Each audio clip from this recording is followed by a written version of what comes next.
What's happening, folks? Back with another reaction, back with some more Strung Out, and back with more from the Twisted by Design album, 1998. Once again, shout out to Paulie, and also shout out to Paulie for explaining to me that the Implants is sort of a punk rock supergroup, including one of the guys from Strung Out. So he probably mentioned that when he originally sent me the record, but I didn't remember that when I did the first reaction to the Implants. The olden age. So yeah, ultimately that is good to know, and will sort of inform the rest of my journey through that EP.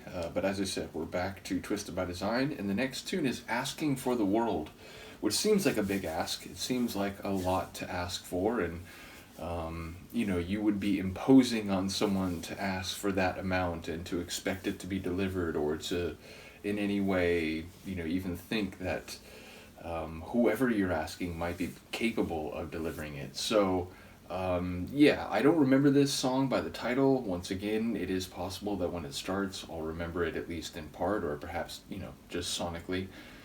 But yeah, I wonder the context of this, and it makes me think of I reacted to an AFI song, also from a record sent by Paulie, that was like "The Boy Who Destroyed the World," and the phrasing felt like kind of big and dramatic, and here it feels the same, but I'm not sure where the catch or the twist or the metaphor of it is. So let's find out. This is Strung Out. The tune is Asking for the World, and it's from the 1998 album Twisted by Design. I'm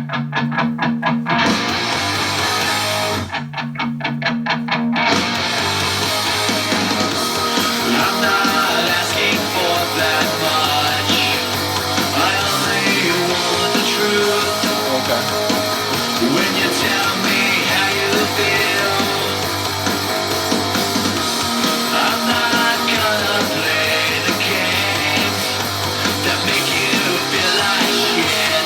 I'm not asking for the world. Just the truth.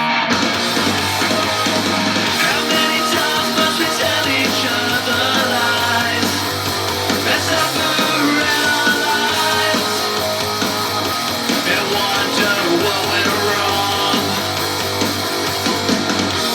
I'm not asking for that much, just a moment honesty. I'm not asking for the world. When we're young, it's only fun, it's just a chance to have to take. Now we're grown up and we're fucked up, and we make the same mistake. We keep repeating the same beating like it's not a choice to make. But then we're lying and denying what we want, refuse to change.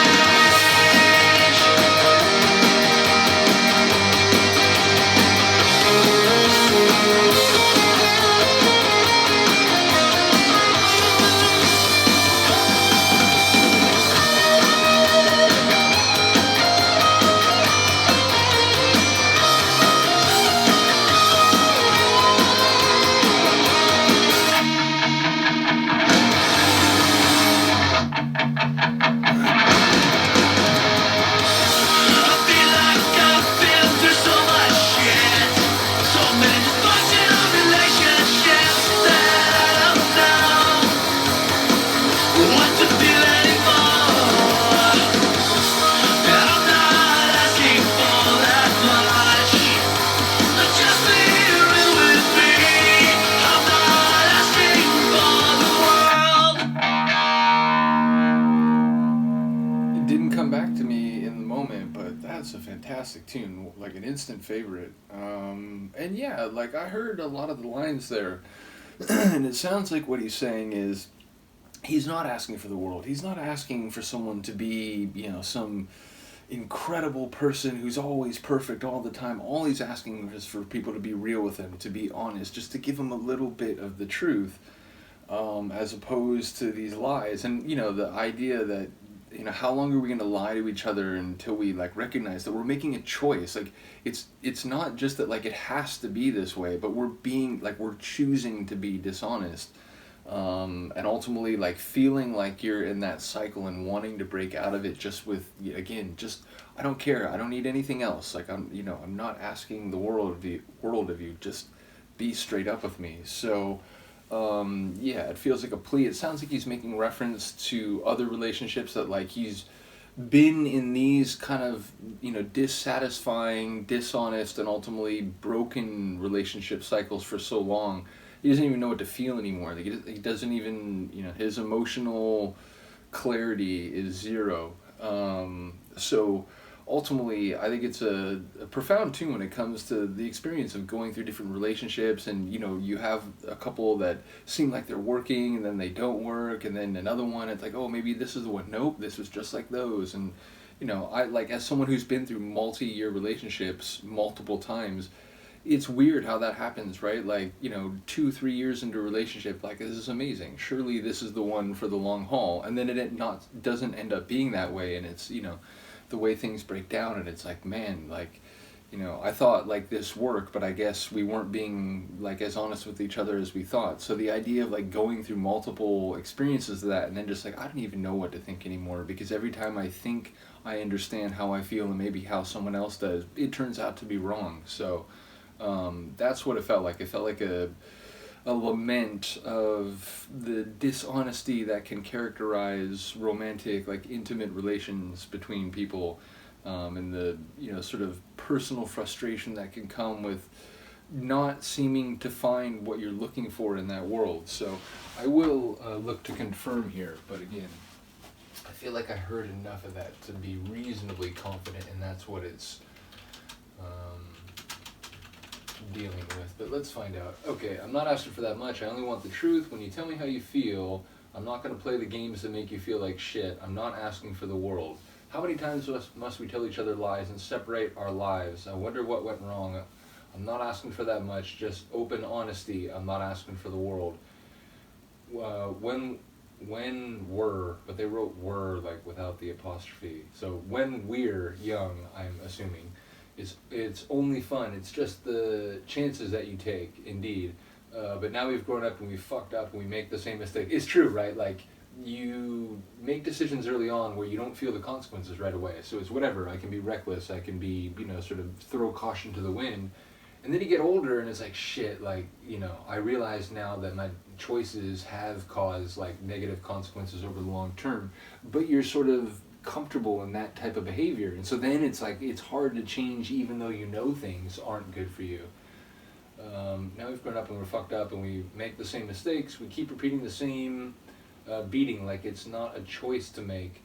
And then we're lying and denying what we won't refuse to change. I feel like I've been through so much shit, so many dysfunctional relationships that I don't know what to feel anymore. I'm not asking for that much. Just be real with me. I'm not asking for the world. So yeah, again, that feels pretty straight away. And a very, like, understandable lament that, people who've been through the relationship, ringer, if you will, the way it can feel. So, yeah, shout out to that one. Really enjoyed that. And again, like, it's cool how they have songs with scope and, scale on a bigger level when it comes, society and, things going on.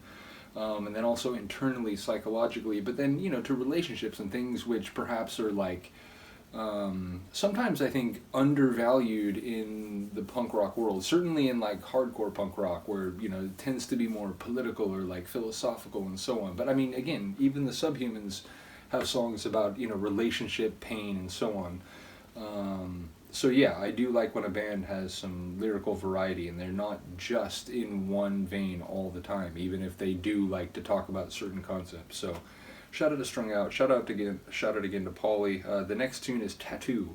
So we shall find out what is up with the tattoo. And as I said, we're coming up on Matchbook. I don't remember if I reacted to that. I know I reacted Too Close to See. So again, it was nice to revisit that. But Matchbook is another one that I listened to multiple times, back in the day. Like, I do remember enjoying that tune. So on some level, I will know that one. Looking forward to that. But yeah, a couple more to go before we get there. And then, as I said, there are 2 bonus tracks. And you know what? Ghost Town, is it a cover of the Specials tune? Because I just reacted to a Duran Duran cover of that. So it'd be cool if that is in fact a cover of the Specials track. So we'll see when we get there. Looking forward to it. Let me know what you think. I will see you next time. Peace.